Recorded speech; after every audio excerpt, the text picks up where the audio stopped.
Hello everyone, मेरा नाम है असिस्टेंट प्रोफेसर नरेश कोरी। आप देख रहे हैं मेरा यूट्यूब चैनल थर्मल इंजीनियरिंग के लेक्चर सीरीज। चलिए आज हम लोग पढ़ेंगे पावर प्लांट के यूनिट 2 के नेक्स्ट टॉपिक की तरफ। देखिए, लास्ट लेक्चर में मैंने आपको pressurised fluidised bed combustion system के बारे में पढ़ाया था। ठीक है, उसके बारे में डिस्क्रिप्शन दी थी और उसकी इंफॉर्मेशन दी थी कि basically fluidised bed combustion system क्या होता है। अब उसके क्लासिफिकेशन की तरफ चलते हैं। दो टाइप के क्लासिफिकेशन होते हैं। उसमें से पहला हमारे लिए जो यूज़फुल है वो है हमारा सर्कुलेशन एफपीसी बॉयलर, मतलब कि circulation fluidised bed combustion boiler. देखिए, इस बॉयलर के अंदर क्या होता है, दो टाइप में। जो सबसे पहला होता है वो होता है क्लासिकल, और ये क्लासिकल का भी सब पार्ट है जिसको बोलते हैं सर्कुलेशन। ठीक है। और दूसरा टाइप होता है pressurised fluidised bed combustion system, जो कि हमारा नेक्स्ट टॉपिक है।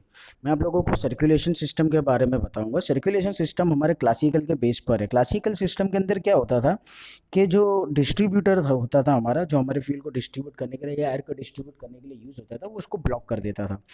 इस प्रॉब्लम से बचने के लिए साइंटिस्ट ने काफ़ी इनोवेशंस किए, डिज़ाइन के अंदर चेंजेस किया, और उसके बाद में एक नई सिस्टम डेवलप की जिसको नाम दिया सर्कुलेशन सिस्टम, और उसको बोलते हैं सर्कुलेशन एफबीसी बॉयलर। इस सिस्टम की चेंजेस की वजह से, मॉडिफिकेशन करने की वजह से क्या क्या फ़र्क हम लोगों को मिला था, क्या क्या बेनिफिट मिला था, तो यू कैन सी कि सबसे पहले तो जो डिफ़िकल्टी आ रही थी, वो डिफ़िकल्टीज जो दूर हो गई, उसमें से पहला था it provided the non uniform fluidize velocity over the bed. हम लोगों ने बेसिक एफबीसी प्रिंसिपल के अंदर ये पढ़ा था कि जितनी ज़्यादा हाई वेलोसिटी हम लोगों को बेड के अंदर मिलेगी, उतना ही अच्छा प्रॉपर मिक्सचर जनरेट होगा, टर्बुलेंट फ्लो आपको मिलेगा और अच्छा कंबशन हम लोग कर सकते हैं। यहाँ पर थोड़ा सा चेंज कर दिया। यहाँ पर क्या क्या प्रिंसिपल के अंदर ये था कि the velocity of your air should be uniform, मतलब कि आपको कांस्टेंट वेलोसिटी के साथ में, लेट्स से 400 मीटर पर सेकंड, इतनी हाई वेलोसिटी के साथ में आप लोगों को एयर पास करवानी थी हमारे बेड के अंदर। यहाँ पर क्या किया कि यहाँ पर इन लोगों ने यूनिफॉर्म वेलोसिटी की जगह नॉन यूनिफॉर्म कर दिया, मतलब तीन कैटेगरीज में डिवाइड कर दिया। वो तीन कैटेगरीज क्या थी, वो तीन कैटेगरीज को जिस तरह से थी आप फिगर के अंदर देख सकते हो। Low velocity air, medium velocity air और हाई वेलोसिटी एयर। तो सबसे पहला चेंजेस ये किया, मैं फिगर समझाऊंगा आपको। फिलहाल तो हम लोग समझते कि फायदे क्या क्या हुए चेंजेस करने के बाद। तो ये हमारा सबसे पहला चेंजेस था कि जो वेलोसिटी हम लोग एयर की कांस्टेंट रख रहे हैं, वो कांस्टेंट एयर वेलोसिटी की जगह तीन पार्ट में इसको सब डिवाइड कर दिया। वो था हमारा high velocity, medium velocity and low velocity. दूसरा चेंजेस करने से हम लोगों को क्या फायदा हुआ, it provided the slope to one of the FBC wall.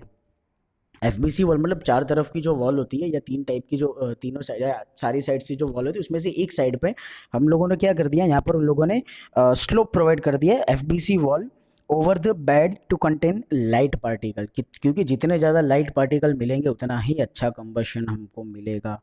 You can C from the figure, ये है आप लोगों के लिए स्लोप। ये आपकी पहली वॉल, ये दूसरी वॉल, और ये तीसरी वॉल जो फ्लैट सरफेस थी उसकी जगह वहां पर हम लोगों ने ले लिया स्लोप। इस स्लोप की वजह से क्या फायदे हुए वो हम लोग आगे इसके टॉपिक में पढ़ेंगे। नेक्स्ट इन लोगों के चेंजेस, साइंटिस्ट के चेंजेस क्या थे, provided sloping distributor plate to give an air slide particle. Air के पार्टिकल्स को मूवमेंट के लिए स्लोप मिल गया। आप लोगों ने बैट तो डिस्ट्रीब्यूटर तो स्लोपी बना दिया, लेकिन इसकी वजह से क्या हो गया, इसकी वजह से एक चीज़ ये हो गई कि जो एयर डिस्ट्रीब्यूट हो रही है वो भी स्लोपी हो गई। तो क्या था कि इसको सर्कुलेशन के लिए बहुत ही ज़्यादा स्पेस मिलने लगा था। तो ये तीसरा चेंजेस था जिसका फ़ायदा हम लोगों को मिला। And the last one was, हाँ बस ये तीन चेंजेस हम लोगों को इसके अंदर साइंटिस्ट ने करके दिए थे स्लोप बनाने की वजह से। तो स्लोपी करने की वजह से फ़र्क क्या पड़ा, फ़र्क ये पड़ा था कि due to this suggestions there is significant improvement and allow to use light material as fuels most successfully. Light materials were burn within the bed and heavy incombustible gathered at the bottom of the sloping distributor। Figure समझाता हूँ मैं, क्योंकि जो मैंने अभी बोला वो शायद फिगर के बेस पे आपको जल्दी पता चलेगा। देखो, ये हमारा है circulation FBC system, FBC boiler. इसके अंदर आप लोग फिगर के बेस पर आप देख सकते हो कि ये हमारी तीन साइड वॉल्स है, पहली, दूसरी और ये हमारी स्लोपी तीसरी। ठीक है। जो लेफ्ट साइड वाली वॉल होगी वहां से हम लोग सॉलिड फ्यूल को एंटर करवाएंगे, और जो राइट साइड वाली होगी वहां पर हम लोग लिक्विड फ्यूल को सप्लाई करेंगे। ठीक है। यहाँ पर जो आप लोग देख रहे हो वो हमारा स्टार्टअप बर्नर के, यहाँ से हम हमारे बॉयलर को स्टार्ट करेंगे। अब सबसे मेन पार्ट था हमारा स्लोपिंग डिस्ट्रीब्यूटर। स्लोपिंग डिस्ट्रीब्यूटर की वजह से क्या हुआ, देखो स्लोपिंग डिस्ट्रीब्यूटर में हम लोग तीन कैटेगरी में हमारी एयर को हमारे कंबशन बैट सिस्टम के अंदर एंटर करवाते हैं। As you can see, low air, medium air and high air. ठीक है, अभी ये तीन कैटेगरी की जो एयर होगी वो अपने अलग अलग डिस्ट्रीब्यूटर के थ्रू हमारे बेड के अंदर एंटर होगी। बेड के अंदर जैसे ही एंटर होगा तो जो भी आप लोगों का सॉलिड फ्यूल यहाँ से आ रहा है और यहाँ से आपका लिक्विड फ्यूल जो आ रहा है वो उसके साथ में प्रॉपर कंबशन करेगा, सॉरी प्रॉपर मिक्सचर जनरेट करेगा। मिक्सचर जनरेट करने की वजह से क्या हो रहा है, हम लोगों ने फ्लूइड पार्टिकल्स लाइट मटेरियल में लिए, लाइट मटेरियल के फ्लूइड पार्टिकल्स की वजह से क्या होगा कि आपकी वो हैवी एयर वेलोसिटी के साथ में अच्छा मिक्सचर जनरेट करेगा, और वो आप लोगों को लिए मीडियम और लो एयर के साथ में टर्बुलेंट फ्लो जनरेट करके देगा और प्रॉपर 100% मिक्सचर जनरेट करके देगा।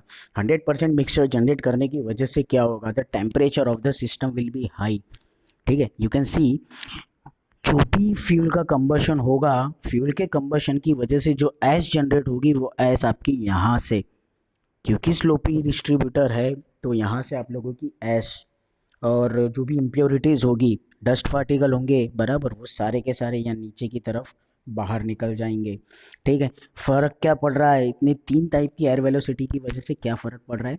The solid fuel enters the furnace from the side wall, जैसा कि मैंने बताया। The low velocity, medium velocity and high velocity air supplied at different point, ये तीनों पॉइंट से आपकी एयर हमारे कंबशन बैट सिस्टम के अंदर एंटर होगी। ठीक है, स्लोपिंग सरफेस की वजह से डिस्ट्रीब्यूटर प्लेट आप लोगों की जो होगी वो आपके एयर को अलग अलग जगह पर प्रॉपर डिस्ट्रीब्यूट करके देगा। सेकेंडरी एयर जो होगी वो आपके बेड के ऊपर की तरफ से ट्रांसफर होगी ओवर दिस साइड। ठीक है, और जो ऐश पोर्ट होगा वो ऐश पोर्ट हम लोगों को नीचे की तरफ दिया है, मतलब कि ये रहा आपका ऐश पोर्ट। ठीक है, तो ये था हमारा सर्कुलेशन एफबीसी सिस्टम। इसकी फायदे, इसकी ये डेवलप करने की वजह से हमको क्या क्या फायदे हुए, फायदे हम लोग देखते हैं। फायदे कुछ हमारे इस तरह से थे कि burning is efficient due to high latent high lateral turbulence. मैंने पहले ही बोला कि कभी भी एयरफिल मिक्सचर जितना ज़्यादा टर्बुलेंट फॉर्म में जनरेट होगा उतना ही अच्छा कंबशन हमको मिलेगा।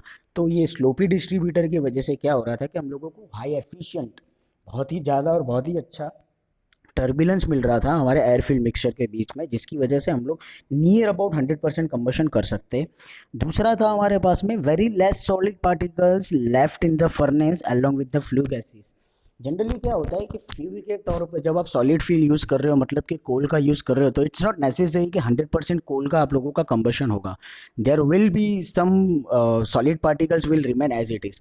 तो वो जो solid particles as it is रह रहा है, जो आपके बर्न नहीं हो रहे, जिसको हम लोग अनबर्न पार्टिकल्स बोलते हैं, वो अनबर्न पार्टिकल्स की तकलीफ, मतलब कि रेमेडीज इसके अंदर से हम लोग दूर कर सकते हैं। Due to higher combustion velocities greater fuel enters per unit cross sectional area possible.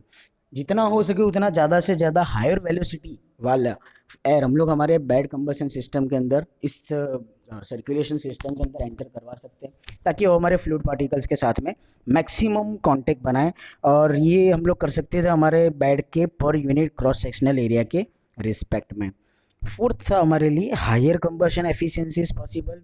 जैसा कि मैंने पहले ही बोला, हम लोगों के पहला फायदा कि हाई टर्बुलेंस, लेटरल टर्बुलेंस मिल रहा है, तो डेफिनेटली आप लोगों को कंबशन एफिशिएंसी ज़्यादा मिलेगी। Next, lower NOx emission is possible. Lower इसीलिए क्योंकि आप लोगों को कंप्लीट कंबशन मिल रहा है। अगर कंप्लीट कंबशन मिल रहा है तो सीधी सी बात है, आप लोगों का इनकम्प्लीट कंबशन नहीं होगा। इनकम्प्लीट कंबशन नहीं होगा तो नाइट्रोक्साइड्स के जनरेट होने के चांसेस कम है। Next, easy removal of ash and uncombustible particle. क्योंकि स्लोप है तो सीधी सी बात है, जो भी डस्ट पार्टिकल होगी, एयर आप लोगों की ऐश पार्टिकल होगी, वो स्लोप की वजह से नीचे स्लो फिसल के नीचे की तरफ आ जाएगा, क्योंकि इस ऐश को जमा करने के लिए जो भी हमने जगह बनाएगी वो सीधे वहाँ कलेक्ट हो जाएगा और उसको हम इजीली रिमूव कर सकते हैं। No need of spreader stroker under bed feed. Extra components लगाने की जरूरत नहीं है जो क्लासिकल सिस्टम के अंदर हमको लगाना पड़ता है। इसकी वजह से क्या होगा कि ये सिस्टम हमारे लिए थोड़ी कॉम्पैक्ट हो जाएगी। And the last one is materials which can be burned are PVC, wax cartons, waste papers, wood dust, polyester, polyamide sorry, tyre rubber, agricultural waste, coals और ऑयल्स एक्सेट्रा। कोई भी फ्यूल आप इसमें से आप एज अ कंबस्टिबल यूज़ कर सकते हो। जरूरी नहीं है कि सिर्फ कोल का यूज़ करो या डीजल का यूज़ करो एज ए लिक्विड फ्यूल। ठीक है, तो ये सारे बेनिफिट्स थे। ये था हमारा circulation FBC system. Theory GTU में सिर्फ एक ही बार आई है, 3 मार्क्स का सवाल है। आई होप कि आपको समझ में आया होगा। अगर कोई भी क्वेश्चन हो तो आप मुझसे पूछ सकते हो। Thank you so much.